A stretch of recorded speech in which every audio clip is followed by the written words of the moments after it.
bidang psikologi terapan, yaitu Neurolinguistic Programming. Sejak tahun 2011 saya belajar NLP dan akhirnya menemukan banyak hal menarik dan unik yang seandainya kalau, aduh, saya tuh kepikiran ya, seandainya banyak orang ngerti ilmu ini ya, dan bisa memaksimalkan potensi dirinya dengan ilmu ini bakal mantep dan ngeri banget. Bapak Ibu sekalian dan Kaholik, sore tadi jam menjelang maghrib saya baru pulang. Ada satu, jadi saya tuh pernah ngisi training di sebuah perusahaan di Lampung. Nah, salah satu pesertanya itu masih kontakan dengan saya gitu ceritanya ya. Nah, begitu kontakan tiba-tiba karena masih rajin kontakan kadang komen-komenan di status. Jadi dia sharing lah Kaholik. Bapak Ibu sekalian ya. Jadi sharing kalau anaknya mau pemilihan ketua OSIS. Gitu ceritanya. Dan karena hari Senin mau kampanye, jadi sekarang pemilihan ketua OSIS sudah mulai seru Kaholik. Mulai kampanye dan pidato ya. Dan kepentingannya kan juga buat masa depan dia kan, kemampuan komunikasi dan public speaking. Jadi mau kampanye, mau pidato tuh ceritanya. Dan akhirnya minta kontak saya dan bisa nggak minta support aja 2 hari aja, 2 jam aja di Poles untuk dia bisa tampil depan umum. Dan ibunya ya yang kontak dengan saya bilang, tapi dia anaknya pemalu Pak Hengki, pemalu, diem gitu kan. Pokoknya gimana caranya lah Pak Hengki gitu. Dan benar Kaholik, begitu saya sampai sore tadi, waktu kita berpisah dari kantor Kaholik, jadi begitu saya sampai ke rumahnya benar-benar malu, kayak ayam sayur gitu ya, maksudnya aduh bingung dia mau ngapain. 5 menit pertama saya dengar dia ngomong, benar-benar pemalu dan ini mau jadi ketua OSIS nih gitu. Walaupun sebenarnya dia punya keinginan ya untuk jadi ketua OSIS. Dan akhirnya karena saya ngerti NLP dan ini menariknya kalau belajar public speaking dengan NLP Bapak Ibu sekalian. Jadi akhirnya cukup 10 menit pertama saya ngobrol, tiktakan, saya assessment apa masalah dia, apa yang sudah dia miliki dan mau di mana. Dan Bapak Ibu tahu apa yang terjadi? Cukup hanya dengan waktu 45 menit, Kaholik, performanya langsung naik 3-4 kali lipat gitu. Emaknya kaget, dianya juga kaget, loh kok ngomong saya bisa lancar, kok enak gitu.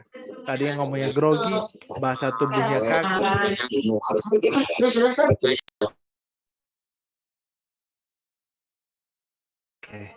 Oke. Jadi tadi ngomongnya grogi, kaku, bahasa tubuhnya kosong gitu ya, nggak ada. Tiba-tiba ngomongnya itu bisa enak, patahan kalimatnya jadi, and then mulai ada bahasa tubuh gitu ya, hanya dalam waktu 45 menit. Nah, poinnya bukan tentang saya yang jago gitu, atau poinnya bukan tentang pelatihan private public speaking tadi yang dalam 1 jam seorang anak itu berubah secara drastis kemampuan komunikasi, bukan itu. Tapi poinnya sebenarnya kita itu sudah punya resources untuk kita mencapai sesuatu atau kita memiliki sebuah skill. Nah, resources itu ada dari pengalaman kita, pengalaman empirik namanya, pengalaman dari diri sendiri, ataupun pengalaman induktif, atau diajarkan oleh orang lain. Nah, syaratnya tahu titik mana yang harus di-on-kan gitu. Jadi di NLP itu saya belajar, NLP itu by the way Bapak Ibu ya, singkatnya ilmu psikologi terapan lah ya, gampangnya gitu. Yang dia studi tentang hubungan antara kata-kata, pikiran dan juga tindakan manusia ya.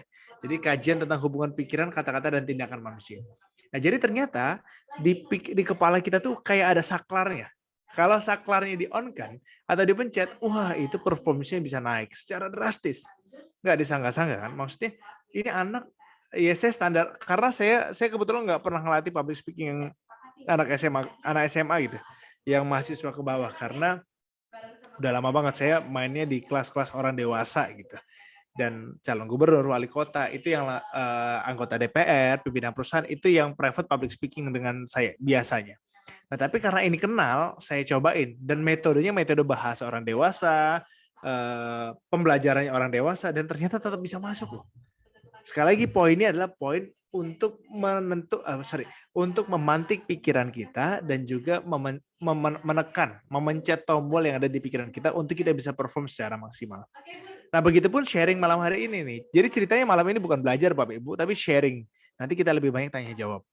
Jadi sharing malam ini bagaimana Bapak Ibu bisa menemukan titik teman sejawat, teman kerja, atasan atau bahkan bawahan supaya ngomongnya enak, performanya enak bareng kita, dan bahkan nih saling support satu dengan yang lainnya sehingga kerjaan itu menjadi nyaman, menjadi project-projectnya jadi project kolaboratif dan lain sebagainya gitu ya. Nah, langsung saja tanpa panjang lebar, Saya langsung sharingkan slide ini. Oh, belum dikasih ini Kak Holik. Belum dikasih akses nih.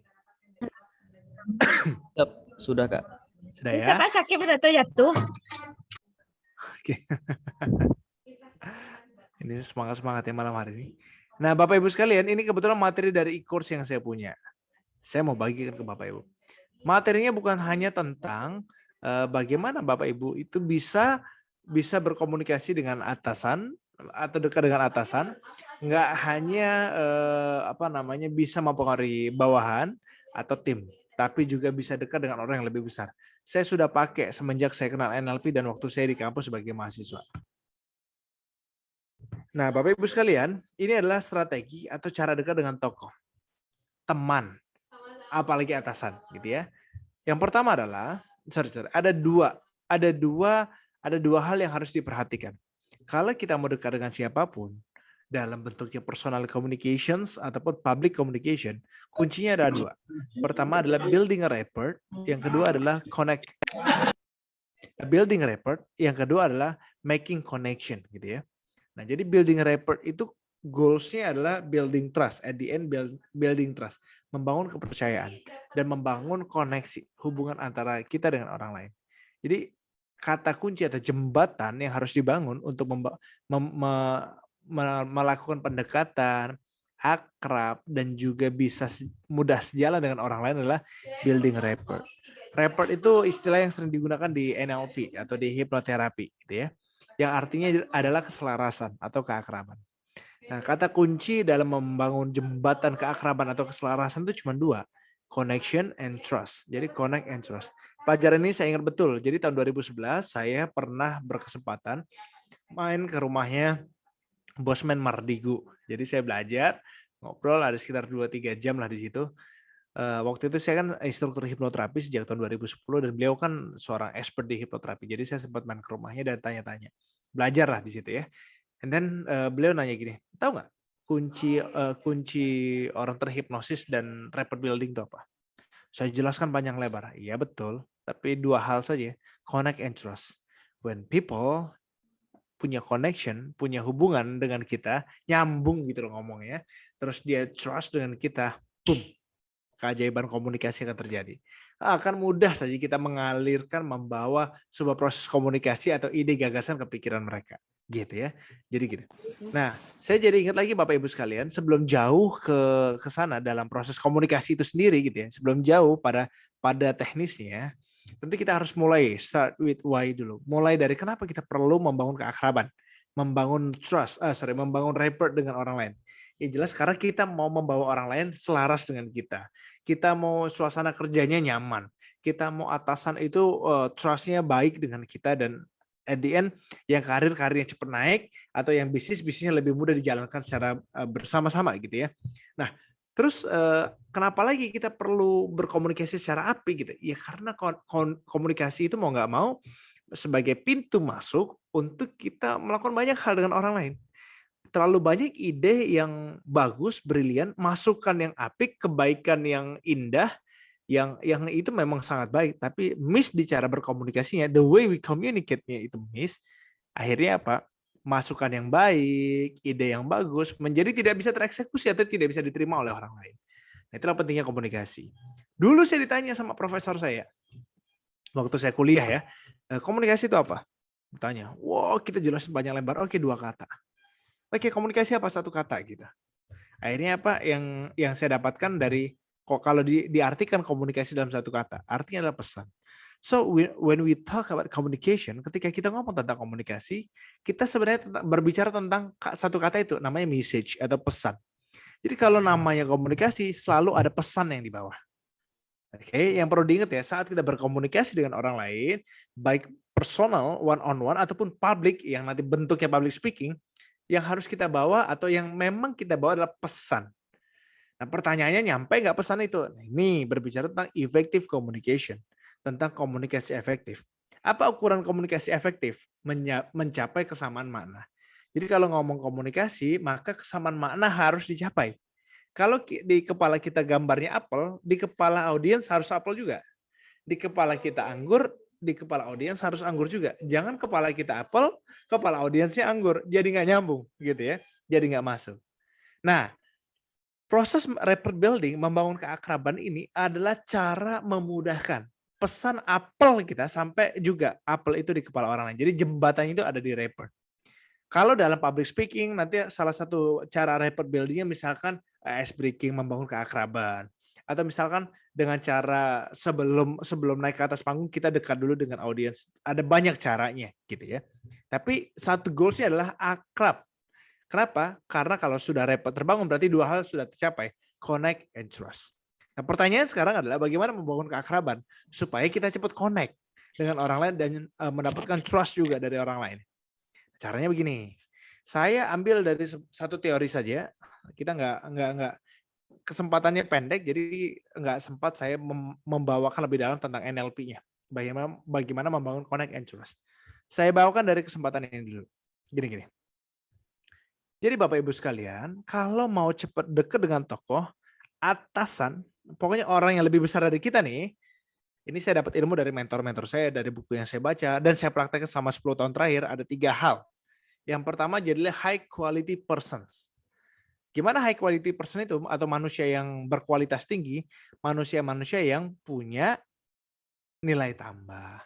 Jadi harus punya nilai tambah, nggak di bawah gitu ya. Jadi selalu berani ngasih nilai tambah bagi orang lain, bagi kehidupan orang lain.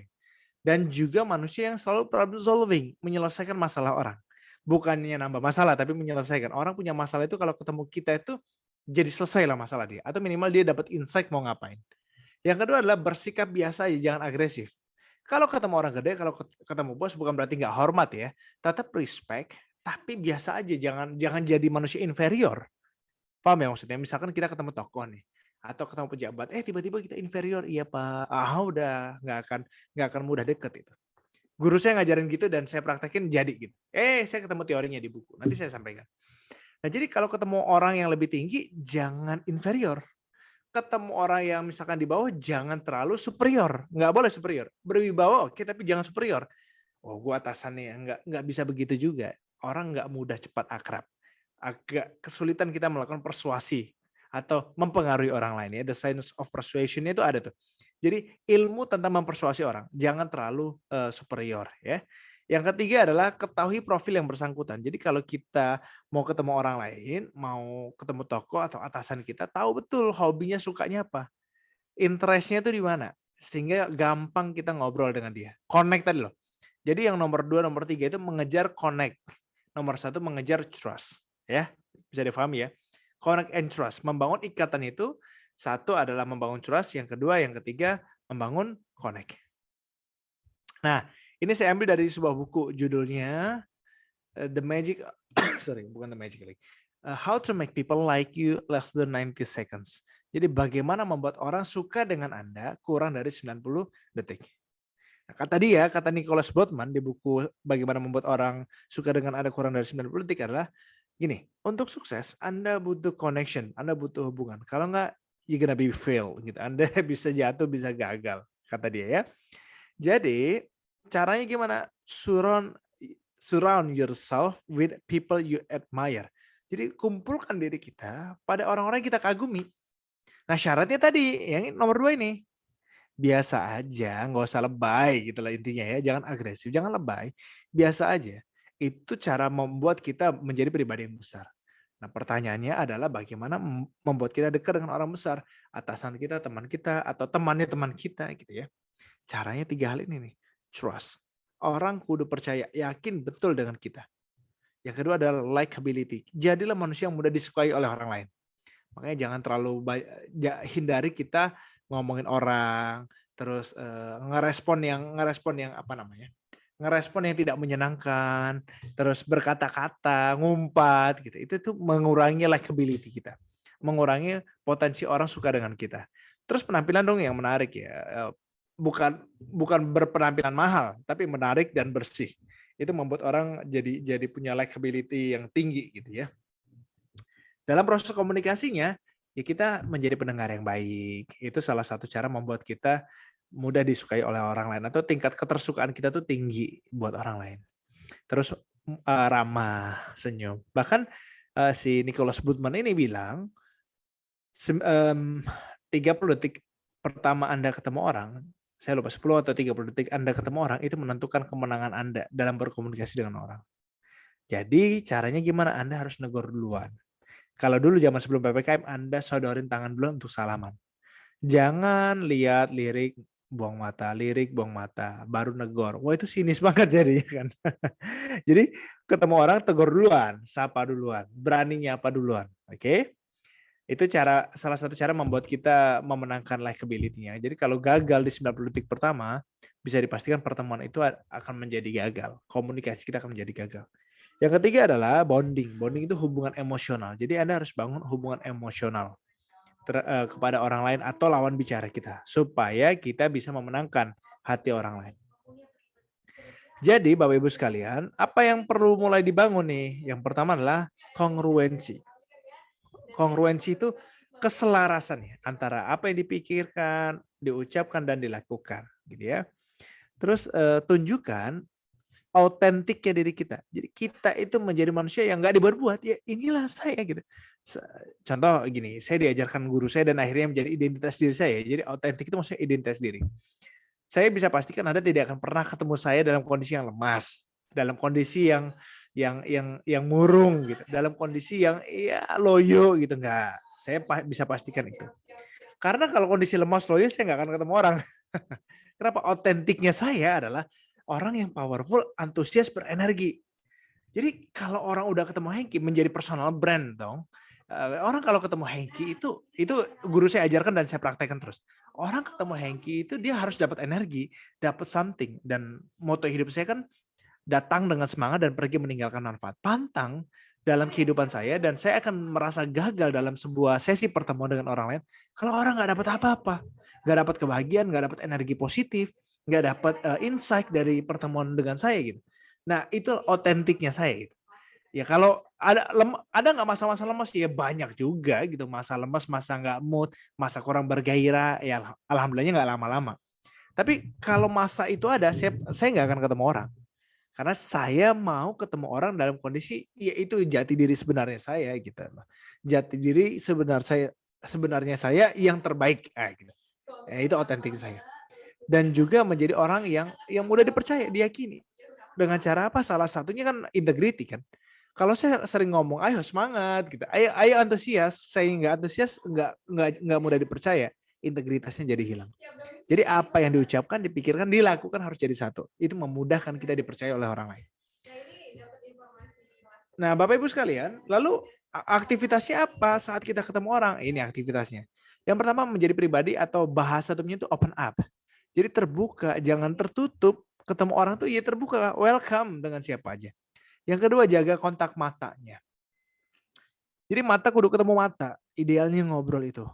Kenapa? Karena kontak mata itu mempengaruhi hubungan kita dengan orang lain. Artinya ada keseriusan. Kita tuh presence, hadir sepenuhnya dengan orang lain. Ya, jadi nggak badan kita di sini, pikiran kita di mana-mana gitu ya.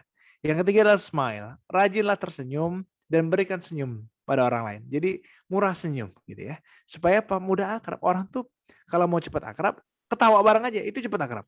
Kalau Anda sudah bisa ketawa bareng dengan orang lain, Anda akan cepat akrab.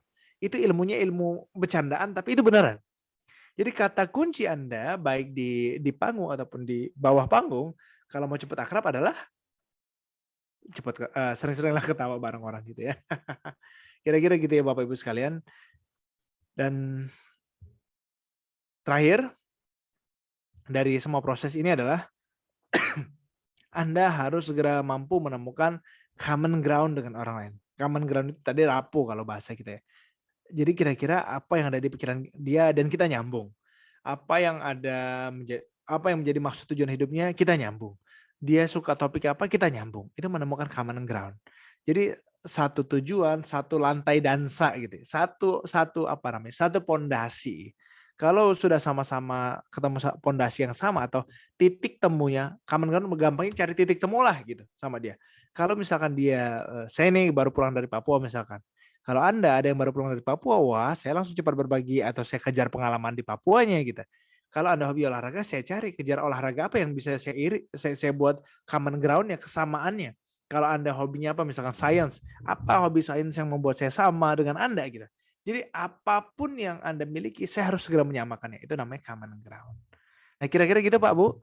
Nah, lalu apa kesimpulannya supaya kita mudah dekat dengan atasan, bawahan, teman sekantor adalah segera temukan common ground Anda dengan orang lain. Rajin senyum dengan orang lain, dengan atasan kita, tapi jangan terlalu ngefans atau jangan terlalu, wah keren banget ini dia, atau terlalu superior dia, biasa aja. Bangun trust dan bangun connection dengan dia. Itu adalah salah satu kata kunci untuk kita bisa mencapai goals. Wah, ini ada yang langsung bikin common ground dengan saya nih. Bu Endah Temanggung ya, sama-sama alumni Grounded Business Coaching. Ini keren nih, langsung bangun common ground ya dengan kita. Catat Kak Holik, nanti kita japri-japri kontakan ya. Kolaborasi dengan Bu Endah. Nah, ini keren nih, langsung praktek berarti. Ilmu dari kelas ini langsung dipraktekin ya. Oke, kira-kira gitu Bapak Ibu sekalian. Silakan kita langsung eksplorasi dengan tanya jawab. Mudah-mudahan bermanfaat dalam rangka meningkatkan performa dan productivity kita dalam pekerjaan, aktivitas, dan juga karir kita. Terima kasih. Assalamualaikum warahmatullahi wabarakatuh. Waalaikumsalam warahmatullahi wabarakatuh. Baik, Bapak Ibu, ini boleh dong dihidupkan dulu videonya bagi yang belum dihidupkan. Biar kita lebih banyak tiktak, dan juga boleh Bapak Ibu yang mau bertanya untuk bisa dihidupkan mikrofonnya, atau mungkin mau resign dulu boleh, agar bisa kita beri satu-satu. Ya, silakan Bapak Ibu. Ya, bicara tentang bagaimana sih ngomong yang berkesan di depan atasan, atau juga lebih mudah menggerakkan dari anggotanya sendiri. Oke, yang pertama dari Pak Darmawan Sabana. Silakan Pak Darmawan Sabana. Baik, terima kasih. Assalamualaikum warahmatullahi wabarakatuh.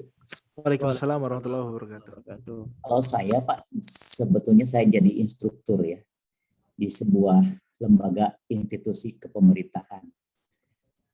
Kadang-kadang itu ketika saya bicara, pikiran saya blank Pak. Jadi blank. Nah itu yang tadi 2 poin yang Mas bilang ada 2 poin tadi, maaf saya nggak terlalu concern, tapi intinya adalah ketika saya bicara tiba-tiba saya blank. 1 itu poinnya. Kedua adalah selalu mengulang kata-kata ketika kita presentasi, ada kalimat-kalimat yang selalu mengulang. Nah, bagaimana cara mengatasi hal-hal seperti itu? Terima kasih. Oke, baik. Izin langsung jawab ya Kak Holik. Ya, silakan Coach. Yang pertama gini Pak, ngeblank itu normal, maksudnya saat kita bingung, aduh ngapain lagi nih ya gitu ya, atau bahasan, apalagi kalau misalkan tidak ada PowerPoint, itu it's very normal Pak. Makanya kita butuh PowerPoint toh, supaya ingat alurnya. Tapi yang paling penting itu tadi Pak, dalam proses komunikasi, saya waktu ujian NLP trainer itu Pak, itu suruh presentasi 15 menit dan orang harus langsung dapat gitu. Poinnya apa? Dan jadi gini, dalam berbicara itu kita harus punya goals. Goals itu ada 3. Knowledge apa yang masuk ke dia, perasaan apa yang muncul, habis itu dia mau ngapain setelah ini gitu. Nah, itu harus terkonversi menjadi 3 hal. Satu aja boleh nggak? Boleh gitu. Nah, makanya saat kita mau sampaikan sesuatu, Bapak Ibu semua ya di sini, dalam konteks komunikasi apapun dengan orang, coba deh besok ya, pas ketemu kawan gitu. Coba tentukan saja satu hal yang pesan itu kita harus sampaikan ke dia. Misalkan ayo dong sering ngumpul, atau ayo dong semangat hidupnya. Nah, mau ngomong yang ngalur ngidul, pokoknya pesan itu harus sampai ke dia. Nah, jadi kalaupun kita ngomong yang ngalur ngidul atau lupa, ingat lagi kita pesan yang mau disampaikan apa, goalsnya apa dari sesi itu gitu. Nah, nanti beda-beda. Kalau 60 menit berarti kita ulang berapa kali pesan itu. Kalau cuma 5 menit berapa kali. Kalau cuma 10 menit berapa kali. Jadi kata kuncinya adalah menentukan goals, hasil. Bahasa kerennya kalau di NLP outcome. Hasil atau result apa yang mau kita kasih dari sesi itu terhadap mereka. Nah, berkaitan dengan ngeblank itu karena biasanya goals-nya nggak jelas, saya juga ngalamin gitu, blur, outcome-nya belum kita tentukan secara spesifik. Udah itu ada distraction. Entah lampu mati, entah laptopnya lowbat nggak kecas, semua materi ada di PowerPoint, terus tiba-tiba listrik mati, laptop mati, udah selesai, assalamualaikum. Gitu. Dan banyak variabel lainnya gitu kan Pak. Itu common problem lah, masalah umum saat kita menjadi speaker atau instruktur lah. Tapi kata kuncinya makanya tentukan goals hasilnya itu apa. Bila perlu kalau misalkan Pak Dermawan trainingnya 1 hari itu, goals hasil yang harus capai dalam 1 jam atau 30 menit itu harus mencapai apa. Jadi dicacah kecil-kecil. Kalau mati lampu kita masih ingat tuh, atau ada gangguan masih ingat di jam sekian kita goalsnya apa yang harus tercapai. Yang kedua, misalkan ngomongnya berputar-putar atau nggak berputar ya, ngulangin kosakata yang ada, ya itu sangat normal. Saya juga masih sering kok Pak. Kalau misalkan persiapannya nggak matang, mendadak gitu ya, atau nggak ada tuntunan yang spesifik, yang detail yang saya buat sendiri gitu, menjelang saya naik panggung, ya itu normal. Poinnya apa? Ya dibikin enjoy aja, dibikin asik aja. Kalau kita ngomong depan umum, kalau di panggung konteksnya saya dapat dari guru-guru saya, termasuk dari ilmu NLP saat saya ambil NLP trainer, yang penting orang tuh enjoy dalam proses obrolan itu atau sesi itu. Kan tidak harus semua kata berbeda-beda gitu ya. Yang ngulangin nggak apa-apa, apalagi sesinya panjang. Yang penting sekali lagi, tuh kan saya ulangin yang penting terus tuh. Kadang juga repetition mendoktrin nih. Mendoktrin itu dengan repetisi diulang-ulangi. Jadi kita perlu mengetahui betul outcome yang dicapai itu apa gitu dari sesi itu. Kira-kira gitu, Pak. Baik, terima kasih Pak Darmawan. Boleh Bapak Ibu yang lain yang mau bertanya? Tadi ada Bu Yanti ya kalau nggak salah tadi raise di awal. Atau yang lain boleh Bapak Ibu dipersilahkan. Ya Pak. Oke, Bu Endah ya. Silakan Bu Endah. Sepertinya ada ibu satu lagi Bapak sebelum saya tadi yang bilang ya Pak itu. Mana nih orangnya? Tidak ada ya? Berarti saya aja berarti. Oh ini nih ada nih. Bu Yanti Bu. Oh ya. Silakan Bu Yanti terlebih dahulu. Ya. Sepertinya sinyal Ibu agak dijauhin antara HP dengan laptopnya. Ya, terus. Ya siap. Ya, gini Pak, kan saya tipe sama seperti yang tadi gitu ya. Kalau misalnya berbicara itu suka muter-muter gitu ya. Meskipun intinya satu gitu. Nah, itu gimana caranya agar berbicara kita, pesan yang ingin kita sampaikan itu efektif gitu Pak, sehingga kemudian sebagai audiens itu tidak sampai bingung gitu ya dengan apa yang kita sampaikan. Kemudian juga kadang kan audiens itu hanya bisa bertahan konsentrasi selama 2 menit gitu ya Pak ya. Nah terkadang kalau kita terlalu lama gitu ya, apalagi kalau misalnya terlalu muter-muter dulu gitu, nah itu khawatirnya apa yang kita sampaikan itu tidak sampai kepada audiens dan tidak efektif gitu ya untuk penyampaian informasinya. Nah, itu gimana caranya agar komunikasi kita itu bisa berjalan secara efektif gitu. Baik, sebelum off suaranya Bu, saya mau tanya dulu. Kira-kira menurut Ibu tuh ukuran efektif saat kita berbicara di depan umum itu apa ya? Ya, artinya terkadang kita terlalu banyak muter-muter dulu gitu, baru kemudian ke intinya gitu. Nah, itu kadang saya suka kehilangan agak susah untuk menyampaikan suatu susunan kata gitu ya. Jadi tidak langsung ke inti gitu, Pak. Kadang kita sudah merancang gitu ya begini-begini, tapi ketika di saat di depan audiens itu tiba-tiba hilang gitu ya, ngeblank gitu ya. Nah, seperti itu. Baik. Nah, efektif itu diukurnya kalau sudah ada ukurannya, Bu. Jadi harus ada standar ukurnya. Kalau secara personal, efektivitas komunikasi kita di depan umum ini jadi ngomongnya depan panggung ya, padahal temanya komunikasi ke atasan di kawalik. Nggak apa-apa ya, karena ngomongnya public speaking juga ya, Bapak Ibu sekalian. Jadi kalau misalkan ukuran efektifnya nggak ada, dia nggak bisa dicapai. Maka komunikasi efektif tadi loh, kesamaan makna dari arti komunikasinya sendiri. Nah, jadi kalau kita di atas panggung, ukuran efektifnya adalah apa yang mau kita sampaikan itu tercapai. For example gini, misalkan gini, copot headsetnya. Misalkan gini, saya mau menyampaikan tentang pentingnya belajar public speaking. Setiap saya seminar, saya akan tanya, so sekarang Bapak Ibu ngerasa nggak pentingnya kita belajar public speaking? Gitu. Nah, for example, sekarang saya mau tanya ke Bu Yati. Bu Yati jadi ngerti cara atau pentingnya membangun hubungan dengan orang yang lebih besar. baik atasan, tokoh gitu. Bu, apakah Bu Yati sudah bisa memahami pentingnya hal tersebut, Bu? Bu Yati? Ya. Putus-putus. Oke, saya ulangi. Sekarang saya mau tanya deh ke Bu Yati. Bu Yati, sekarang sudah halo? Suaranya jelas kok, Kak. Oh gitu Bu Yati, Sepertinya mungkin sinyalnya ya. Oke, kira-kira gitu. Jadi kita harus tentukan dulu goals-nya karena goals itulah standar ukur efektivitas komunikasi kita. Karena nggak ada ukuran lain. Efektif itu menurut siapa? Kan kita nggak bisa ngukur, Bu. Bapak Ibu ya, menurut saya, menurut audiens, menurut orang lain, menurut guru kita, beda-beda standar ukurnya. Maka standar ukur paling mudah untuk dibuat dari efektivitas kita berbicara di atas panggung atau di depan umum adalah pemahaman audiens terhadap goals yang kita ciptakan atau kita siapkan sebelum kita naik panggung. Gitu. Itu satu. Yang kedua, gimana kalau saya bicara yang muter-muter? Saya tahu maksudnya ke sana, tapi saya kesulitan ya memilih kosakata atau merangkai kalimat ke sana. Ya caranya banyak baca buku. Jadi harus banyak baca buku, banyak ikut webinar, seminar, dan dicatat. Jadi kalau saya itu, bukunya lagi nggak deket saya. Jadi Bapak Ibu sekalian, saya tuh kalau semenjak sebelum pandemi sebenarnya, kalau nonton YouTube itu atau ikut kelas kayak gini, saya biasanya siapin buku, saya catat itu. Saya catat benar-benar kayak sekolah, kayak belajar. Supaya apa? Masuknya lebih banyak. Nggak cuman saya dengar suaranya saja, tapi gerakan tangan saya itu kan psikomotorik ya. Ada gerakan fisik yang memberikan sensasi tersendiri, pembelajaran tersendiri.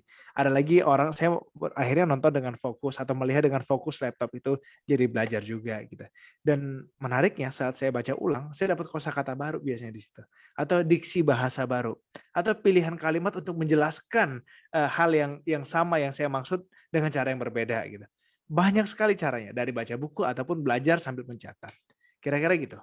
Jadi kalau banyak kosakata di pikiran kita, kalau bahasa Inggris kan banyak vocabs-nya karena sering latihan atau sering baca gitu. Kan nggak bisa kita ngapalin kamus gitu ya. Kamus tebal itu kita hafalin. Yang paling mudah membuat kita banyak vocab di bahasa Inggris, banyak kosakata ya latihan, ngobrol, baca gitu. Itu membuat kita banyak vocabnya. Gitu, banyak kosakatanya. Kira-kira gitu Kak Ali. Baik, tadi ya Bu Yanti, Bu Yati tadi. Mungkin besok bisa dicek di recordnya ya, biar lebih paham dan lebih jelas lagi karena tadi terganggu dengan sinyalnya. Boleh selanjutnya Bu Endah Temanggung. Oh iya. Terima kasih Bapak. Assalamualaikum warahmatullahi wabarakatuh. Waalaikumsalam warahmatullahi wabarakatuh. Masya Allah, tadi menyimak baru masuk terlambat, tapi keren sekali. Dan terkesima dengan materinya. Nah, di sini saya ingin meminta masukan seperti itu, karena biasanya memang saya ASN juga di bagian diklat RSUD Temanggung. Tetapi selain ASN juga pengusaha yang biasa dipanggil oleh dinas-dinas di provinsi untuk mengisi capacity building seperti itu, baik di Jogja maupun di Semarang. Kebetulan hari Kamis besok kita mengisi di Hotel Setos Semarang. Nah, Mantap. ini durasinya 3 jam. Durasinya tuh 3 jam dan harus kopi darat gitu. Makanya ini agak-agak bingung juga 3 jam langsung menghadapi audiens, padahal sementara biasanya satu sesi itu 45 menit, 2 sesi paling-paling ya 1,5 ya. Ini kok 3 jam gitu. Nah, ini supaya tidak boring, kira-kira audiens itu boring itu di jam berapa? Maksudnya di berapa jam mereka bisa bertahan untuk mendengarkan kita gitu, Coach. Dan tips-tipsnya apa supaya kita bisa tetap bisa menyampaikan goals-nya dengan baik, kemudian kita bisa membuat mereka tuh tetap nyaman bahkan antusias sampai akhir sesi. Seperti itu, Coach. Terima kasih. Assalamualaikum warahmatullahi wabarakatuh. Jadi Bu Enda biasanya 45 menit ya sesi-sesi ngisinya ya? 2 sesi ya, biasanya 2 sesi. Ya. Siap. Ya kalau 3 jam berarti perlu ngajak kita ya Kak Alek. Enggak bercanda. Iya. Ya kalau bingung ya diajak aja yang dari Lampung. Jadi gini, ini persepsinya sama dengan saya dulu Bapak Ibu sekalian. Dulu tuh saya sebelum 2015 kalau ngisi kelas itu nggak bisa kurang dari 2 hari. Dari 16 jam. Karena saya kan kelasnya workshop hipnoterapi. Bahkan saya punya personal record ya. 5 hari tanpa ganti ngisi workshop hipnoterapi tuh. Satu hari bisa 14 jam. Dari pagi sampai malam. Di bootcamp kan. Jadi orang belajar hipnoterapi 5 hari 4 malam. Dari pagi itu udah mulai dari outbound. Itu udah saya ngurus tuh. Sampai sesi malam sampai jam 10 malam. Nah begitu dapat, ayo Kak Hengki boleh ngisi 1 jam. 1 jam, apa yang kerasa nih dulu ceritanya. Sebelum saya ngambil master NLP ya Bapak Ibu. Jadi ini Oh poinnya iya, Bapak Ibu bisa Ibu Enda dan Bapak Ibu semua bisa ambil hikmahnya dari cerita ini nanti. Jadi siap. dulu saya mikirnya ya nggak mantap, makan itu harus kenyang gitu. Kira-kira gitulah ya. Jadi saya Hmm. biasa ngasihnya banyak, ngasih dikit itu nggak mantap. Nah, mungkin Bu Enda juga mengalami hal yang serupa. Biasa 45 menit udah padat kenyang, ini kok suruh 3 jam. Ini habis ini ngapain nih gitu. Nah, balik lagi, hati-hati ini persepsi. Eh kita harus bisa menjadi pribadi yang adaptif. Jam berapa apalagi sebagai seorang inspirator, guru-guru saya ngajarkan begitu, mau berapa jam, berapa menit pun 5 menit pun pertemuan itu harus berkesan. Nah, gimana caranya? Sesuaikan dengan kebiasaan kita dulu. Kalau Bu Enda kebiasaannya atau pola yang sudah terbangun, pola ekspertisnya gitu ya, pola bakunya adalah 45 menit sesi, maka 3 jam itu dibagi aja. 45 menit, berarti ada 4 sesi. Oh iya, iya, iya. Bagaimana bagaimana Bu Enda mengisi per 45 menit kan sudah ada pola. Misalkan 10 Iya. menit ice breaking, 30 menit misalkan 5 menit ice breaking, 30 menit sesi, sisanya tanya jawab. Udah Oh gunakan iya. pola itu selama 4 kali. Itu cara paling gampang. Jadi nanti begitu slide-nya misalkan ada 40. Setiap 10 slide udah itu 1 sesi. Mulai slide ke-11 ice breaking lagi ulangin. Jadi orang nggak Mantap. bosen. Karena polanya sudah pakai pola baku kita. Kan kita sudah hafal polanya. Daripada Bu Enda pusing mikirin gimana caranya 3 Iya. jam, berapa kali ice breaking, berapa jam lagi. Nanti bingung, malah puyeng. Jadi pola yang Betul. ada itu digunakan dan diduplikasi saja. Gitu, Masya gampang. Allah. Luar biasa, mantap. Ini Iya, Bu. bagaimana nih cara mendaftar jadi murid ini? Oh, enggak lah Bu, kita sama-sama belajar. Sama-sama dari rumah si gura-gura. Ya, Coach Fahmi. Iya, siap Bu. Terima kasih, Coach. Sama-sama Bu. Bodong.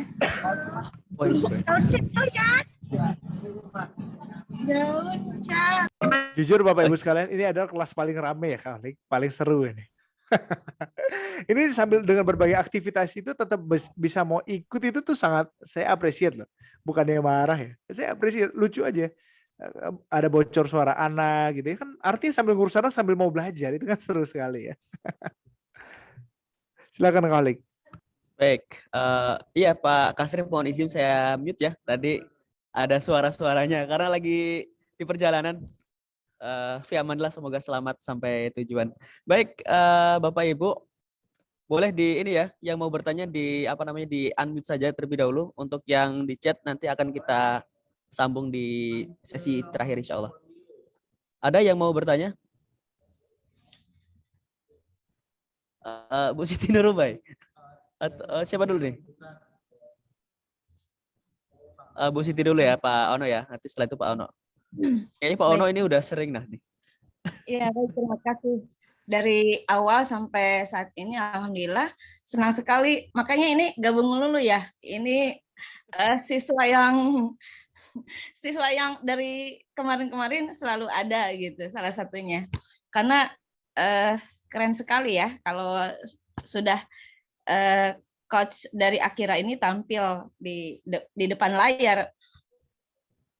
Saya berharap nanti bisa offline ya nanti ya. Itu mungkin lebih bisa semangat lagi. Siap Bu, insya Allah. Kita lagi siapkan kelas offline ini. Sampai menanti pandemi berakhir.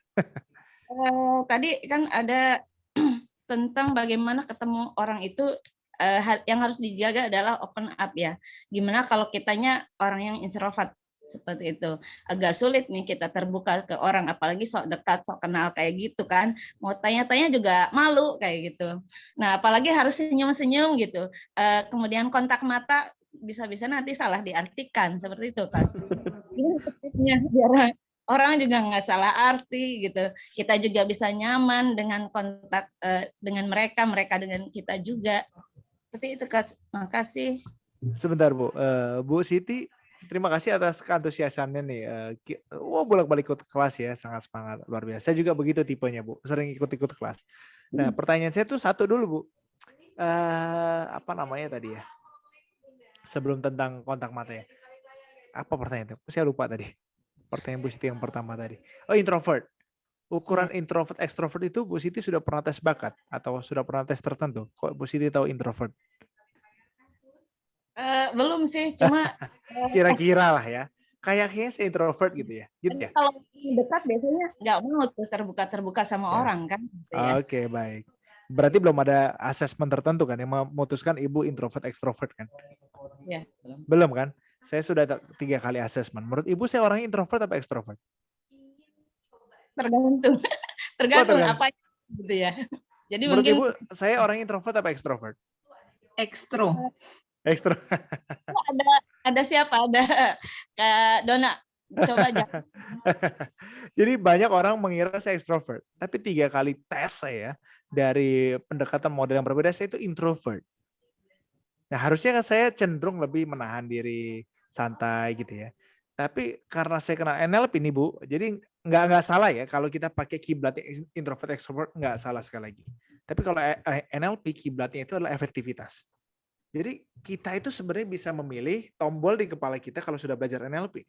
Tombol di kepala kita tuh mau ngeluarin introvertnya dulu atau extrovert. Memang kecenderungannya ada introvert. Saya kalau lagi ngambil keputusan, lagi mau cari ide, saya introvert. Tapi kalau kehidupan sehari-hari saya jadi extrovert gitu. Ya ini karena lagi-lagi ya di kepala kita itu sebenarnya ada tombolnya. Kalau di NLP ada drivernya, namanya meta program. Jadi bisa kita programnya internal, bisa programnya eksternal. Otak kita tuh punya 20 program. Gitu. Jadi bisa programnya bergerak karena rasa sakit gitu. Karena dimaki-maki kita bergerak, bisa karena kita diiming-imingi di masa depan. Nah, itu kita yang menentukan kita lagi mau pakai program yang mana. Walaupun kita punya program bawaan gitu. Jadi hati-hati kalau dalam sudut pandang NLP ya, hati-hati terjebak pada introvert extrovert. Saya introvert jadi agak sulit nih saya di sininya. Nah, hati-hati begitu. Jadi ini ntar jadi rantai gajah di kepala kita. Jadi sebuah limiting belief, keyakinan yang membatasi. So, apa yang harus dilakukan? Yang dilakukan ya natural aja. Tadi kan ada ilmunya kalau dari Nicholas Buttman tadi, autentik. Ya jadi pribadi Bu Siti aja. Tetap belajar untuk selalu menjadi pribadi yang asik, mudah ngobrol dengan orang, mudah bergaul. Tapi nyamannya gimana? Kalau nggak nyaman terlalu sering-sering kumpul dengan orang, gitu, ya nggak apa-apa juga, gitu. Walaupun itu banyak variabel ya Bu, mungkin ada trauma masa lalu, kenangan masa lalu, informasi tertentu, keyakinan tertentu. Tapi poinnya adalah semua ilmu bisa dipelajari, semua skill bisa diakuisisi gitu. Syaratnya ada goals. Lagi-lagi nih, yang ditunggu adalah goalsnya. Goalsnya Bu Siti itu apa dalam hal tersebut gitu. Jadi semua bisa dipelajari. Tentang kontak mata, eye contact itu bukan berarti kita ngeliatin matanya, terus nggak begitu juga. Tapi ada kontak antara diri kita dengan dia. Sekarang gini, misalkan Bu Siti di situ saya gini aja kan nggak ada kontak ya. Tapi kan tidak harus yang ngeliatin matanya Bu Siti terus gitu kan. Poinnya tuh ada kontak. Salah satu pintu kontaknya kontak mata gitu. Ya, karena ini ilmu barat kontaknya kontak mata yang dia sebut eye contact. Jadi poinnya ya, poin goals yang harus dicapainya adalah terjadi kontak antara diri kita dengan orang lain. Jadi nggak sekedar ngomong, tapi ada kontaknya, ada ikatannya, ada bondingnya, ada rasa sensasi emosinya. Gitu. Kira-kira begitu Bu Siti. Baik, terima kasih. Nanti dicoba lagi. Siap. Dicoba dan dilaporkan ya Bu. Tugasnya jangan lupa Bu. Siap. Jadi Bapak Ibu kalau di kelas kita ya Kaholik ya, kan kita punya kelas public speaking Bapak Ibu. Ada 8 sesi dengan 4 mentor, nanti Kaholik kasih tahu. Jadi selama 1 bulan tuh, sepekan 2 kali. Nanti di sesi akhir itu akan ada tugas Bapak Ibu. Karena goals, kita punya goals. Lagi-lagi ya, ingat ya tadi goals. Goals kita, para peserta itu sudah bisa ngomong, berani ngomong, dan sudah berani ngonten gitu. Maka nanti tugasnya berupa video. Dan itu dikejar sama admin. Supaya Pak, ya jadi tercapai goals kami tercapai, goals Bapak Ibu tercapai gitu di situ. Diteror. Karena kami ingin orang berubah dengan serius. Jadi salah satu ideal salah satu idealismenya Akira Training itu adalah orang berubah kalau ikut kelas kita gitu. Mau ikut kelas yang berapapun, apapun bentuknya, orang harus ngerasain perubahannya. Perubahan itu baik di knowledge, di sikap, ataupun di perilaku. Kira-kira gitu. Tapi kita memaksa perubahannya perilaku dengan cara ngonten. Gitu. Mohon maaf ya Bapak Ibu yang sudah di kelas nih, ada Pak Dedi, Bu Siti ya, yang dikejar-kejar oleh Kak Holik dan tim, dan yang lainnya gitu. Ada Mbak Melia juga tadi ya. Oke, terima kasih. Silakan Kak Holik. Siap. Gimana Pak Ono? Masih mau bertanya? Dipersilakan. Ya, terima kasih Kak Holik, Coach Hengki. Ya, menarik dengan 3 hal tadi ya. Untuk goal itu dari kita lihat dari knowledge, apakah yang kita dapatkan apa knowledge, apakah perasaan ataukah tindakan. Ini saya ingin tahu dapat goal saya, knowledge dari pertanyaan saya ini. Coach Hengki, saya ingin bertanya, salah satunya kita membangun raport di awal komunikasi dengan atasan atau dengan yang siapa saja. Nah, apa cara kita bagaimana mencari kesamaan dengan lawan bicara atau kawan bicara kita, padahal kita belum mengenal terlalu akrab dengan beliau, cara mencari kesamaan atau apa yang harus dilakukan begitu. Makasih Coach. Waduh, ini ilmu rahasia jadi dibongkar sini, Pak. Japri aja lah Pak, jawabnya Pak.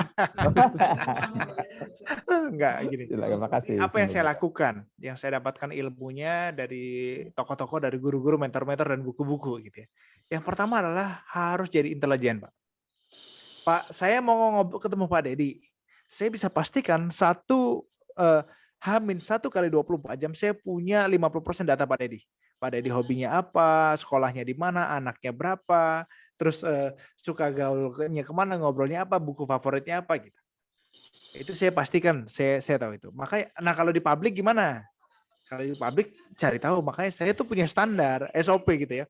Sebelum saya mendilkan sebuah training, biasanya saya tanya audiensnya siapa, secara demografi usianya berapa, jabatannya apa kalau di corporate gitu. Terus kira-kira setelah tahu demografinya, kira-kira mereka punya kebiasaan tertentu apa enggak? Ada nggak hal-hal yang mereka nggak suka? Yang kalau saya bahas itu, misalkan nggak suka dibahas gaji, misalkan, saya tidak akan bercanda tentang gaji di situ. Apa hal yang mereka suka? Jadi saya harus punya data-data mereka. Dan itu dicari di googling aja, gampang. Nah pertanyaannya begini, Pak Dedi ketemunya di tengah jalan. Gimana caranya?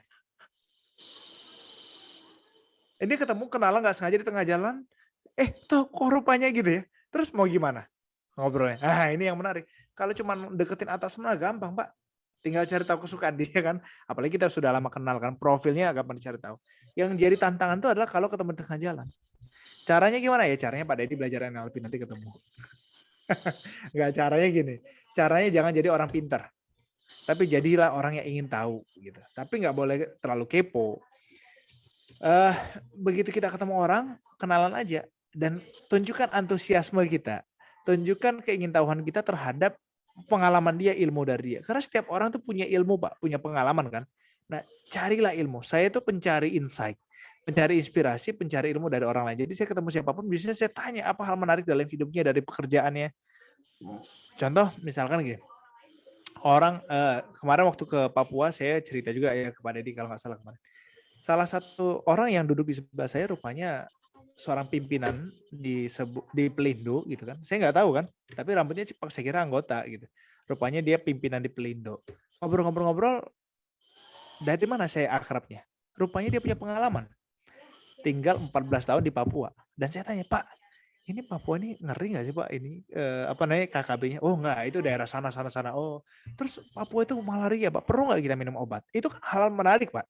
Tapi kan dia punya experience 14 tahun di situ kan.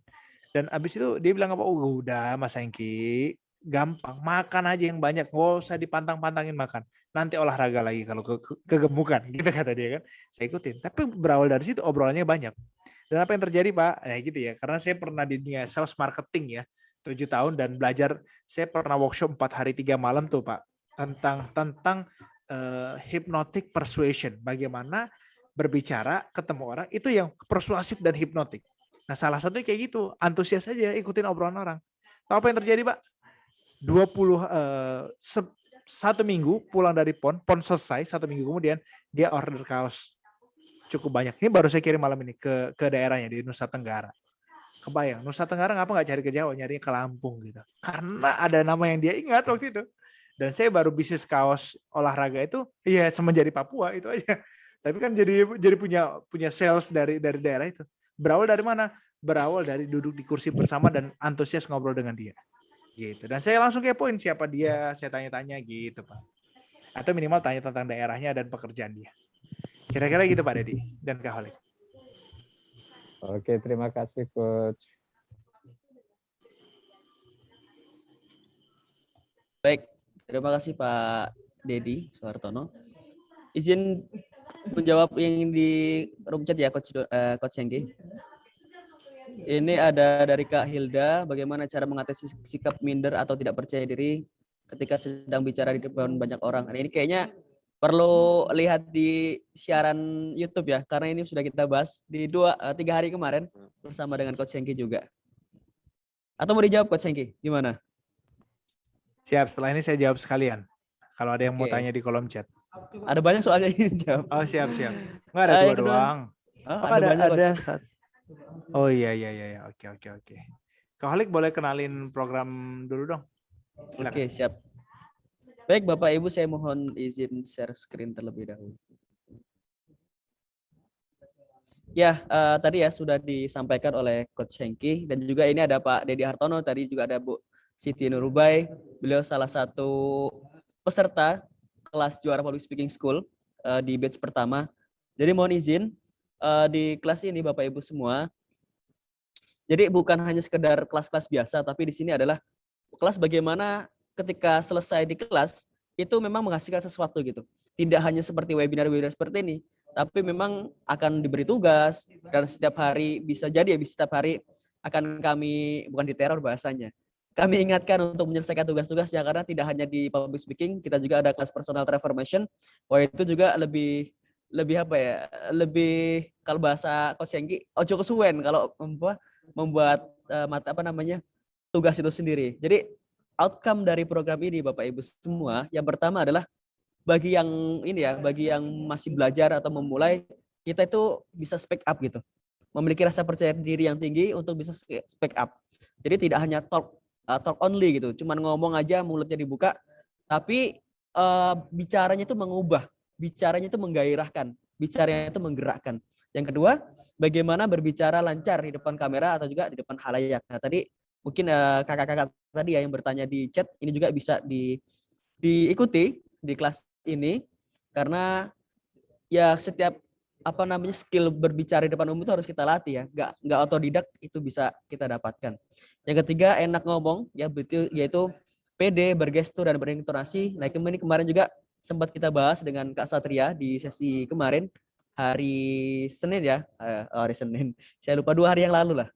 2 hari yang lalu kita sudah bahas terkait dengan bagaimana berbicara yang berintonasi dan bergestur. Dan juga kalau dengan Kak Trifty itu juga kita akan belajar tentang bagaimana sampai ini biasanya ibu-ibu kalau ngisi di room Zoom gitu, sampai detail warna hijabnya itu diperhatikan. Maka tidak hanya sekedar enak ngomong, tapi juga ngomong enak. Yang keempat, mampu menyusun skrip dan membuat persiapan perform sempurna. Ya tadi ya, ibu tadi yang dari Temenggung mungkin bisa juga di sini. Jadi kalau ngisi itu sudah skripnya sudah jelas dibangun. Dan yang terakhir adalah menghasilkan konten video. Jadi salah satu tugas yang harus diselesaikan untuk bisa mendapatkan sertifikat, bahasa kita sertifikat, yaitu peserta itu wajib membuat sebuah video, konten video yang itu isinya tentang kesan-kesan dan juga apa yang didapatkan di kelas public speaking. Dan Bapak Ibu, di juara public speaking itu sendiri ada 4 mentor yang akan membersamai. Yang pertama ada Coach Hengki ya. Di sini sudah ada orangnya tadi, sudah banyak speak up. Beliau adalah seorang certified NLP trainer dari NFLP Florida USA. Beliau juga Master G Coach, ya Grounded Business Coaching, dan juga sudah 11 tahun memiliki experience di dunia training, dan juga tadi sudah lebih dari 8 tahun ya di dunia hipnoterapis gitu. Ada juga Kak Trifty Korota. Beliau ini seorang profesional public speaker, ya seorang TV presenter. Ya mungkin Bapak Ibu yang sering lihat di TVRI atau di Metro TV atau di TV One, beliau sangat-sangat sering banget muncul di sana gitu ya. Dan juga former jurnalis, dan juga beliau ini seorang World Hijab Ambassador. Jadi duta hijab internasional ya.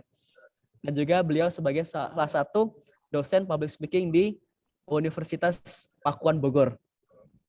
Yang ketiga, itu ada Kak Satria, Kak Muhammad Satria. Beliau juga seorang jurnalis dan broadcaster. Beliau lebih aktif di radio dulunya, dan sekarang beliau aktif di TVRI Lampung ya Bapak Ibu. Beliau juga seorang profesional MC, dan beliau sudah 15 tahun memiliki experience dunia public speaking. Jadi tidak diragukan lagi, insya Allah. Kemarin cukup sangat menarik ketika belajar dengan beliau di kelas kemarin, di sesi yang bersama Kak Satria. Nah yang terakhir yaitu Kak Eli Supriyadi ya, Coach Eli. Beliau adalah seorang profesional trainer beliau juga seorang hipnoterapis, dan beliau seorang mentor public speaking. Dan insya Allah 2 hari setelah ini kita akan ada kelas bersama Kak Eli, bagaimana opening yang keren, ya, menghipnotik. Nah, insya Allah akan kita bahas. Nah, Bapak Ibu semua, di kelas ini investasi ya, bukan bayar, tapi investasi. Dengan harga yang cuma 250.000 ini, kita bisa belajar selama 8 sesi pertemuan. Bayangin 8 sesi selama 1 bulan. Setiap hari Senin dan Kamis. Jadi kalau dihitung-hitung ya sekitar 30.000-an lah kita belajar setiap malamnya gitu. Dan kalau dibeliin nasi Padang itu ya paling dapat 2 bungkus ya, Coach Enggi ya. 2 bungkus isinya ayam bakar atau apa gitu. Dan by the way Bapak Ibu semua, itu semua adalah support kita dari Akira Training Coaching Center untuk meningkatkan skill, kemampuan di public speaking. Karena di 2030 kalau nggak salah saya pernah baca, salah satu kemampuan yang harus dimiliki oleh setiap orang adalah memiliki kemampuan berkomunikasi positif, efektif gitu.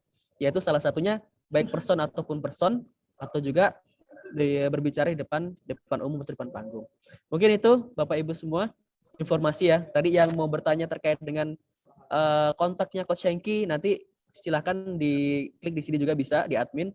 Tadi juga saya sampaikan di room chat, atau mungkin bisa chat juga saya di grup. Kita lanjut Coach Hengki. Siap. Tadi, Oke, boleh dibantu dibacakan, Kak? Siap. Banyak ya.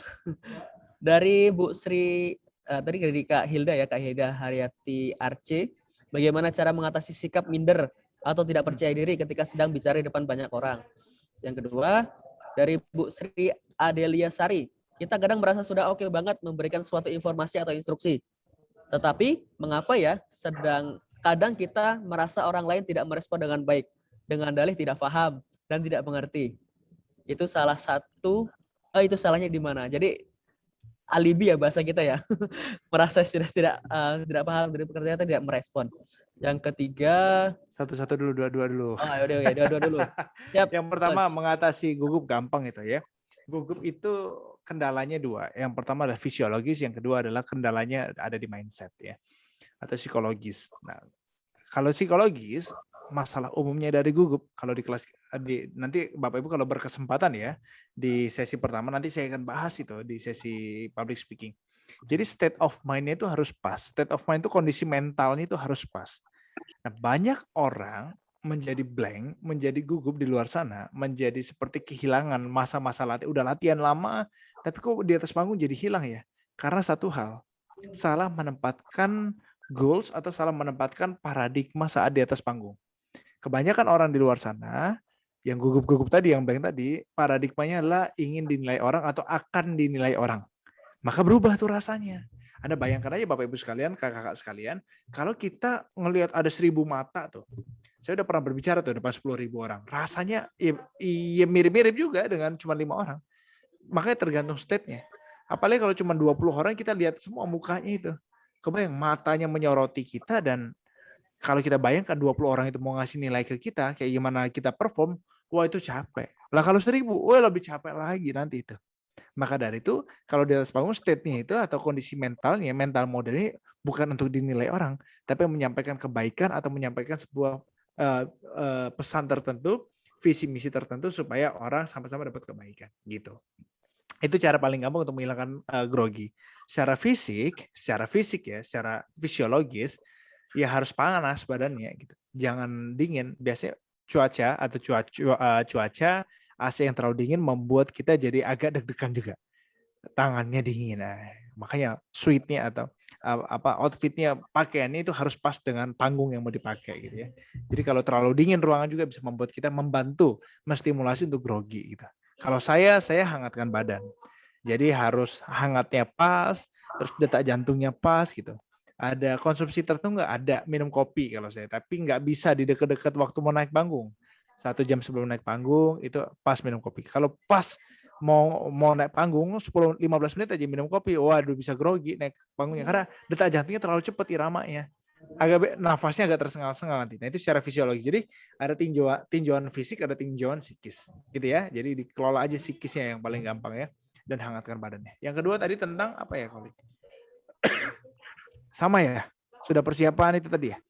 Merasa ini Kak tidak direspon dengan dalih sudah paham atau tidak paham gitu. Ini agak kebaperan kita yang di atas panggung aja, makanya jangan terlalu baper kitanya. Pasang state of mind itu ya kita mau ngajak orang masuk ke kebaikan lah, atau kita mau belajar bareng gitu. Biasanya memang kadang kita tergoda begitu. Ini akan menjadi sering terjadi kalau misalkan kita naik ke atas panggung karena memang pengen dapat nilai, pengen dilihat orang, atau pengen mendapat pujian dari orang. Nggak salah, cuman itu nggak efektif kalau dipakai di atas panggung gitu. Jadi kita harus memperhatikan betul mata orang. Enggak, kok nggak perhatiin sih gitu. Nah, jadi kayak begitu. Gitu. Nah contoh gini Kak Holik, Bapak Ibu sekalian. Bayangkan ini ada 54 orang di forum ini. Yang on cam itu cuma 1, 2, 3, 4, 5, 6, 7, 8, 9. Terus sisanya kemana 40 orang itu. Nah bayangkan kalau saya bilang, gila nih. Langsung on cam ya. Enggak maksudnya, bayangkan kalau saya pasang mindset gini. Gila nggak menghargai banget sih udah ngisi. Gratis lagi nggak on cam. Ya habis aja kan hati saya untuk memikirkan langsung pada on cam. Enggak, ini saya bercanda ya. Tapi serius juga boleh sih. Tapi maksudnya kalau pikiran saya fokusnya ke situ gitu. Kan terlukanya berkali-kali itu hati saya dengan ngeliat udahlah dikasih gratis ini seminar kita mau belajar bareng. Kagak on cam pula. Wah kebangetan nih. Ya gitu kan jadinya. Tapi beda rasanya kalau memang iya ayo belajar bareng. Barangkali di sini ada yang lagi nggak enak badan, tapi pengen belajar. Barangkali ada yang sambil nyetir, tapi mau belajar. Barangkali ada yang sambil ngasuh anak, tapi mau belajar. Nah, kan kita nggak ngelihat sudut pandang itu kan. Karena kamera mati kita jadi nggak tahu itu. Dan orang tidak menginformasikan juga. Lagi-lagi ini dipengaruhi, jangan terluka dong. Lagi-lagi ini dipengaruhi karena state of mind. Kalau sudut pandang, bayangkan Anda di posisi saya, kalau sudut pandang kayak tadi pengen tahu semua orang, pengen dinilai orang, wah banyak lukanya, tersayat-sayat ini badan. Tapi kalau goalsnya mau belajar bareng, apapun kondisinya, dan saya menghargai semua orang yang masuk ke ruangan ini, Zoom ini gitu ya, saya yakin lah, ini udah effort loh masuk ke sini. Udah effort, udah usaha loh. Kuota, listrik, tenaga, waktu, pikiran, walaupun sambil masak mungkin dan segala macamnya gitu. Tapi ini sebuah usaha yang harus dihargai. Dan kita nggak tahu loh di kata-kata yang mana, di momen yang mana insight itu terjadi. Nah begitu juga kalau kita di atas panggung. Jangan terfokus pada menilai orang atau penilai orang. Fokuslah pada apa yang mau kita sampaikan. Outcome thinking tadi. Yang obrolan saya dengan Pak Dermawan, outcome thinking. Hasil apa yang mau kita capai dari sesi ini. Gitu. Kira-kira begitu. Yuk lanjut. Baik, di selanjutnya ini dari Arvidiana Raya Jaya namanya. Hampir sama ya dengan yang pertama tadi, mengatasi gugup. Jadi insya Allah sudah terjawab. Oke, dari Bu Mary ini minta kontaknya sudah japrian dengan saya, alhamdulillah. Yang dari tadi Pak Darmawan udah ya memberikan insight. Selamat malam, ini dari KST Loge. Wah. Salam kenal, saya dari NTT. Oh, jangan-jangan ini atlet juga nih kemarin. Ingin bertanya, upaya apa saja yang harus kita lakukan sebelum kita melakukan presentasi atau kegiatan lain, biar kita tidak kelihatan gugup dan tetap tenang di panggung. Kayaknya sama aja Coach ya tadi ya. Iya betul. Tadi. Well prepare semuanya, semua harus well prepare. Persiapan yang matang, baik persiapan materi, psikis ataupun physicality. Oke, cukup di chat. Yang bertanya boleh Bapak Ibu, ada lagi yang mau bertanya di room, dipersilakan. Halo, selamat malam. Selamat malam Kak Cesar Fajar ya? Ya betul. Ya silakan Kak. Ya selamat malam semua. Assalamualaikum warahmatullahi wabarakatuh. Waalaikumsalam warahmatullahi wabarakatuh. Pertama saya mau bilang luar biasa ya, Mas Hengki ya. Boleh ya panggil Mas ya biar lebih akrab. Siap. Panggil bro juga nggak apa-apa. Bro ya. Iya. Yang penting jangan dipanggil kakek. Itu saya akan langsung live. Apalagi dipanggil ya. Mbak ya, ketuker ya jadinya. Siap. Iya, luar biasa sekali sih pemahaman dan pemberian materi hari ini sebenarnya. Karena saya yakin beberapa teman di sini juga perlu ini untuk memperluas kemampuan berbicara di publik ataupun secara privat gitu ya, mungkin berdua gitu ya. Saya ada satu pertanyaan, tapi mungkin karena kita konsepnya sharing ya, Mas Hengki ya. Saya mungkin pengen, itu menarik sih yang tadi pertama dari Pak Darmawan. Saya juga termasuk orang yang ini Pak Darmawan, kalau begitu menjelaskan, seperti terkesan muter-muter Pak Darmawan. Itu kadang pernah saya waktu itu di S2 bikin presentasi, waktu itu saya dikasih waktu 2 jam, dan katanya 1 jam, setengah jam pertama bahkan, teman-teman bilang, "Kamu ngomong apa ya barusan?" Gitu. Itu sih biasanya Pak Darmawan, saya waktu itu, kebanyakan ngasih contoh mungkin ya. Jadi keasikan, jadi contohnya gini gitu, mungkin simplify lagi, mungkin kalau yang belum jadi sehingga lupa gitu yang mau saya omongin apa sebelumnya gitu. Biasanya saya sih membatasi ya, kalau sekarang, membatasi contohnya cuma 1 aja gitu biasanya. Itu akan lebih efektif untuk kembali lagi sih Pak Darmawan, biasanya walaupun kadang juga susah juga tuh. Tiba-tiba udah kasihkan aja untuk ngomong contohnya gitu, atau mungkin mencoba membuat orang membayangkan apa yang kita pikirkan itu yang kadang bikin kita lose track. Terus juga menarik juga tuh Mas Hengki yang Ibu Endah itu, luar biasa sih, saya ketawa aja dari tadi dan memang pernah juga kejadian di saya itu kayak gitu. Biasanya sih kalau saya, Bu Endah, saya lempar aja jadi diskusi. Setengah jam menjelaskan, setengah jam lagi diskusi. Biasanya nggak kerasa gitu, malah biasanya 30 menit kurang tuh, Bu Endah. Menarik.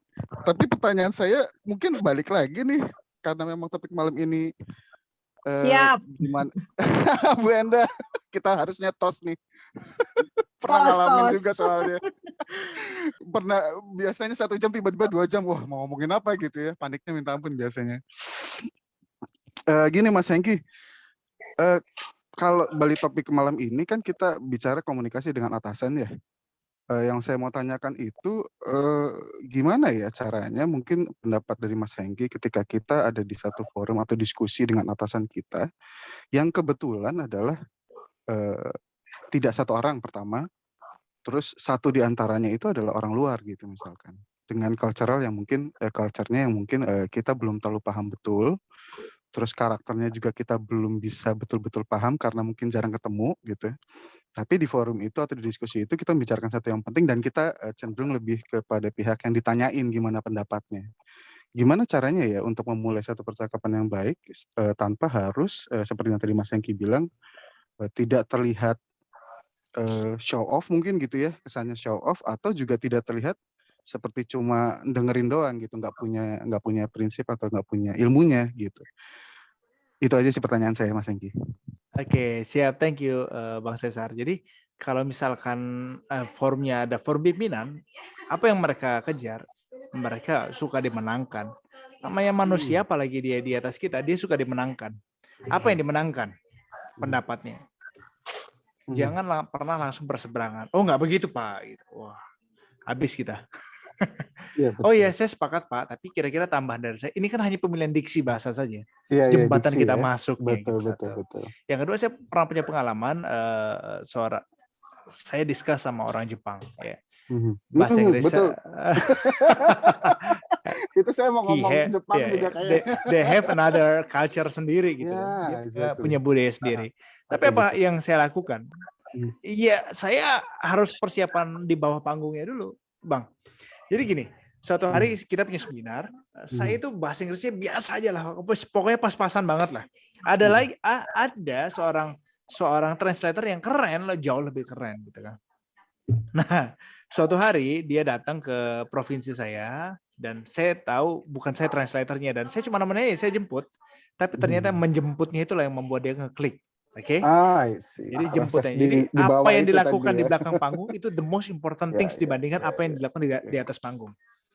Dan dia langsung bilang ke semua panitia dan termasuk saya mau translatornya besok Hengki. Gitu. Kenapa? Ya saya cuma menang energi, apa yang dia sampaikan itu nggak polos. Misalkan kalau translator biasa yang dia nggak ngerti apa yang topiknya atau bahannya atau visinya, dibilangin satu ya satu doang, ya itu doang gitu tanpa ekspresi.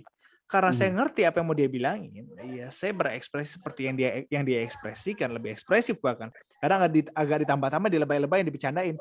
Namanya audiensnya orang yang nggak ngerti bahasa Inggris, kita artikan cuman arti plak itu, ya dia nggak ikut ketawa nanti. Jadi harus agak dilebay-lebayin dikit. Yang penting kan goals-nya tercapai, tadi pesannya, pembicaranya happy, dan juga audiensnya paham serta happy juga. Nah, jadi sekali lagi poinnya adalah apa yang perlu dilakukan di belakang panggung itu jauh lebih penting dari apa yang dilakukan di atas panggung. Kedekatannya gimana? Menangkan hati orang yang depan kita. Jadi seek first to understand kalau bukunya Stephen Covey. Jadi menangkan dulu, pahami dulu orang lain, baru kita bisa difahami. Gitu. Poinnya adalah apapun yang saya bicarakan, it's about you, not about me. Gitu. Ini tentang Anda, bukan tentang saya.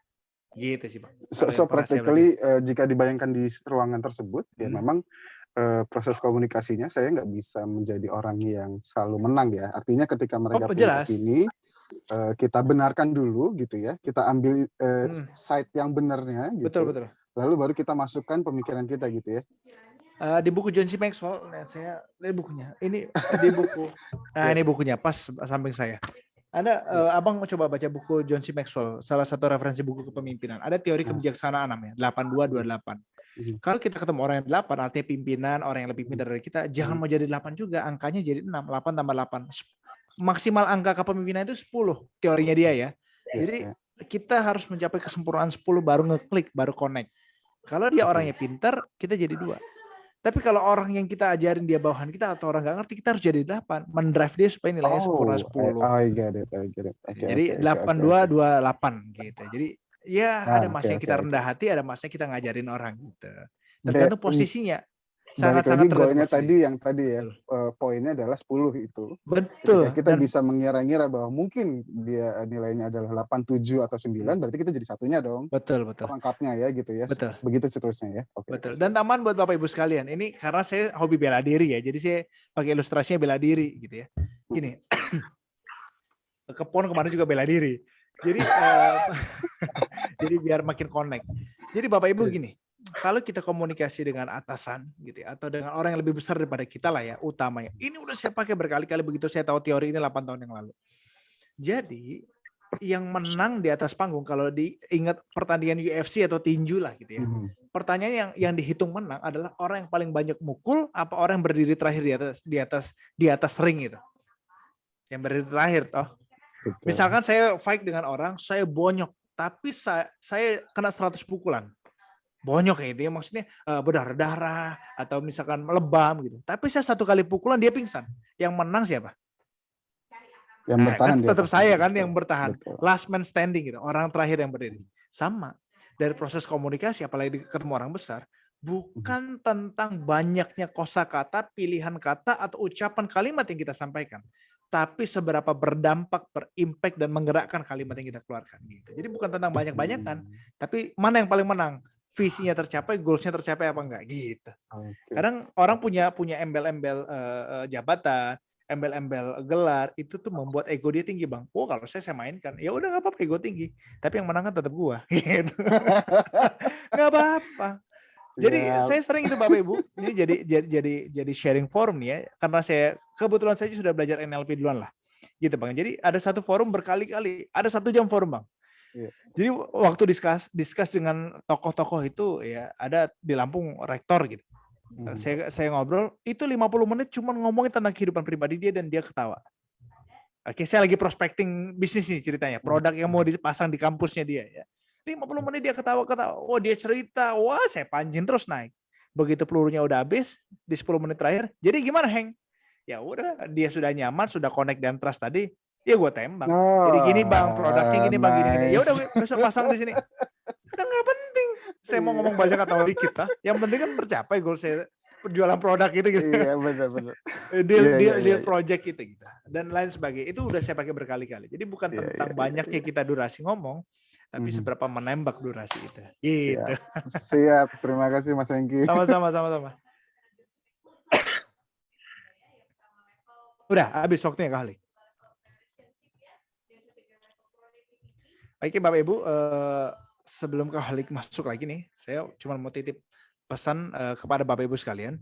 Jadi sebuah goals dari kelas public speaking ini, kenapa kita adakan dan memaksa harus ada gitu. Jadi ini Mbak Trifty itu, Kak Trifty itu orang sibuk. Beliau tuh country manager dari sebuah kampus asing, kampus Inggris. Jadi country manager Indonesia, presenter, sibuk banget. Tapi kita minta tolong dong Mbak, sharing dong ilmunya. Kak Satria pun begitu dan lain sebagainya gitu ya. Nah, kenapa kita buat kelas ini? Tujuannya memudahkan orang-orang baik seperti Bapak Ibu, orang punya visi, orang punya mimpi, menyampaikan visinya dengan baik. Jadi tadi kan saya sampaikan hal baik saja nggak cukup. Kalau the way we communicate, cara kita ngomongnya, cara kita menyampaikannya nggak sempurna juga, nggak sebaik pesan itu sendiri gitu. Jadi pesannya dan bungkusnya kudu sama-sama baik. Dan saya ketemu banyak orang baik, banyak orang punya impian, anak muda yang pengen menumbuhkan diri, itu butuh skill komunikasi. Dan skill komunikasi itu adalah standar keterbutuhan skill di tahun 2025 menurut World Economic Forum. Jadi skill komunikasi dibutuhkan lah. Maka dari itu kita mau selenggarakan itu.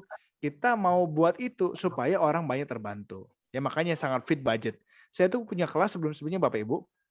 Workshop public speaking itu 2,5 juta sampai 3,5 juta selama 2 hari, 16 jam. Dan ini durasi Bapak Ibu tuh 8 sesi kali 2 jam. 16 jam juga gitu ya. Tapi memang ini program-program untuk membantu banyak orang lah, biar semua orang bisa masuk, bisa ikut gitu. Dan yang paling penting adalah selesai program ini judulnya saja public speaking, tapi yang terimprove itu kemampuan communication skills. Salah satunya kecabangannya itu public speaking. Jadi yang dipelajarin di 8 sesi itu sebenarnya communication skills.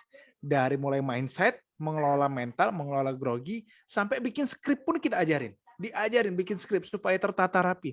Intonasi, menggunakan jenis suara yang mana, di forum apa. Jadi ada forum yang jenis suaranya harus padat supaya berwibawa kalau cowok, ada yang harus cempreng. Ya biasa aja gitu biar dia akrab. Nah, jenis suara, tinggi nada itu pun dipelajari sedetail itu gitu. And then apa step terakhir setelah selesai itu dipelajari. Jadi nggak cuma ngomong cara kita membuka sebuah forum, menutup sebuah forum, bagaimana berbicara yang berkesan. Wah, itu mah udah lewat di kelas ini, sudah pasti ada dalam situ. Tapi hal lebih detail dari bikin skrip, terus menggunakan outfit, apa itu tuh dipelajari sedalam itu loh. Dengan budget yang sangat terjangkau, kelasnya 8 sesi, makanya kita buat 8 sesi. Banyak yang bilang kelamaan, ya karena kita goalsnya beda, kita mau membantu orang berubah gitu. Makanya kita buat 8 sesi. Makanya kalau Bapak Ibu masuk nanti mohon izin agak diteror tugasnya. Setiap habis sesi harus belajar nulis supaya kosakatanya juga makin banyak gitu. Jadi memang masuk forum itu tuh harus siap berubah dan kudu berubah. Kira-kira gitu Bapak Ibu ya. Terima kasih Kang Holik, Bapak Ibu sekalian, sampai ketemu di sesi-sesi lainnya dan saya tunggu di kelas public speaking karena tanggal 28 Oktober sesi pertama bersama saya 2 jam. Ya, kalau nggak hilaf para pesertanya bisa molor jadi 3 jam. Karena saking asiknya diskusi biasanya. Terima kasih, mohon maaf atas segala hilaf dan salah. Sampai ketemu lagi di sesi-sesi lain dan sampai jumpa di kelas public speaking tanggal 28 Oktober besok. Saya Hilal Syah, wassalamualaikum warahmatullahi wabarakatuh. Waalaikumsalam warahmatullahi wabarakatuh. Baik, terima kasih. Selamat malam. Iya, selamat malam Kakak. Terima kasih Coach Hengki dan juga Bapak Ibu semua sudah sharing ya, tadi sangat luar biasa. Saya banyak belajar malah di sini juga dari peserta. Orangnya hebat-hebat ternyata ya. Ada Bu tadi dari temen gue, ada Kak Cesar juga, ada Pak Niko juga di sini, Masya Allah. Dan juga tadi ada Bu Mary. So Insya Allah di kelas public speaking akan lebih banyak lagi kita bahas. Dan juga karena ini kan sesinya sesi free ya. Jadi agak-agak ada yang kurang gitu. Tapi di sesi yang 8 sesi itu Insya Allah akan benar-benar kita bahas, kita bedah semuanya. Bahkan beberapa itu dari peserta ya kemarin ada yang bilang masih bingung nih mau ngapain sebenarnya gitu. Maka di situ nanti di awal itu akan lebih banyak di pondasi awal, bagaimana menghilangkan limiting belief, bagaimana ngomong di depan kayak masih redek ya bahasanya gitu, masih gemeteran, masih gugup dan lain-lain, akan dibahas di situ. So Bapak Ibu semua, kita tunggu di kelas Juara Public Speaking School batch 2. Insya Allah di tanggal 28 sudah kita mulai. Jadi monggo bagi yang mau ikut ya, untuk bisa langsung chat admin atau Kak Caca tadi di WA, atau juga dengan saya juga boleh di grup kita, Insya Allah. Baik, demikian kelas kita pada malam hari ini. Kita mau foto dulu gak nih Coach Hengki? Kayaknya rame nih. Oke, boleh Pak. Salam kenal dari NTT. Wah, salam. Saya baru kirim produk itu ke NTT ya. Ya, selamat. Yang di NTT kontak dengan saya nanti ya. Oke, silakan dihidupkan Bapak Ibu videonya. Kita mau foto bareng. Oke, kalau ibu-ibu ini agak-agak lama ya karena mungkin sedang nyambi ya. Nanti kalau ibu-ibu boleh dikirim ya, Pak? Gimana, Kak? Jangan lupa save di grup nanti ya. Fotonya jangan lupa di-share di grup, Kak Holik. Oke, siap-siap. Ya, Bapak Ibu dihidupkan. Saya mohon izin untuk Instagram foto, dan YouTube saya juga jangan lupa di-share di grup, Kak Holik. Oh, siap. 1, 2, 3. Oke, lagi Bapak Ibu yang di room sebelahnya nih. 1, 2, 3. Baik. Terima kasih Bapak Ibu. Selamat beristirahat dan tetap jaga kesehatan. Insya Allah kita bertemu di 2 hari ke depan ya. Di hari Senin, insya Allah kita akan ada belajar dengan Coach Eli Supriyadi. Nah ini lebih asik lagi bagaimana opening yang menghipnotik. Jadi buat Bapak Ibu di sesi pertama tadi ya, dari katakan Coach Hengki, 90 detik pertama itu menentukan segalanya. Nah itu akan kita bahas juga di situ insya Allah. Baik, terima kasih. Saya Nur Kholik dari Akira Training Coaching Center. Mohon maaf apabila banyak kesalahan dalam tutur kata. Saya akhiri. Assalamualaikum warahmatullahi wabarakatuh. Waalaikumsalam warahmatullahi wabarakatuh. Terima kasih. Sampai ketemu Bapak sekalian. Jaga kesehatan, tetap sehat, tetap bahagia. Terima kasih.